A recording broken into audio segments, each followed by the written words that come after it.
अभय कहाँ है? वो अभी अभी गया। आज फिर एक बार मुझसे कहे बगैर चले गए।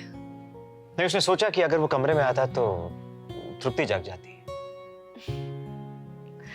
आप मुझे झूठी तसल्ली दे रहे हैं ना मिस्टर कुमार?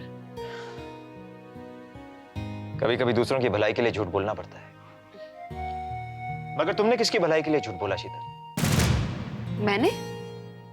हाँ तुमने। मैंने क्या झूठ बोला आपसे? मुझसे नहीं, तुमने अपने पति से झूठ बोला। और पति पत्नी के रिश्ते में झूठ की कोई गुंजाइश नहीं होती, क्योंकि वो रिश्ता एक खुली किताब की तरह होता है जिसमें रोज एक नया पन्ना जुड़ता है, और वो हर नया पन्ना तभी मतलब रखता है जब उस पर सच लिखा हो। वही तो मैं कर रही हूँ। तुम ऐसा नहीं कर रही। अगर तुम ऐसा कर रही होती तो अपने पति को कभी झूठ नहीं बोलती कि वो फोन लता का था, जबकि वो फोन लता का था ही नहीं। शीतल, एक तरफ तुम चाहती हो कि अभी भी तुमसे उतना ही प्यार करे जितना तुम उससे करती हो, वो सुनीति को भूल जाए और हमेशा हमेशा के लिए तुम्हारा हो जाए, तुम्हें पत्नी के रूप में अपना ले। और दूसरी तरफ तुम पत्नी धर्म निभाने में धोखेबाजी कर रही हो। मैंने अभय को कोई धोखा नहीं दिया मिस्टर कुमार। तुमने उससे झूठ बोला, ये धोखेबाजी नहीं? वो मेरी मजबूरी थी। कैसी मजबूरी? वही मजबूरी जो बार बार मेरे सामने आकर मुझे बुरा बनने में मजबूर कर देती है। क्या शीतल? सुनीति। सुनीति नाम है उस मजबूरी का। न जाने कब मेरा पीछा छोड़ेगी, कब निकलेगी मेरी जिंदगी से। तुम्हारा मतलब है वो फोन सुनीति का था?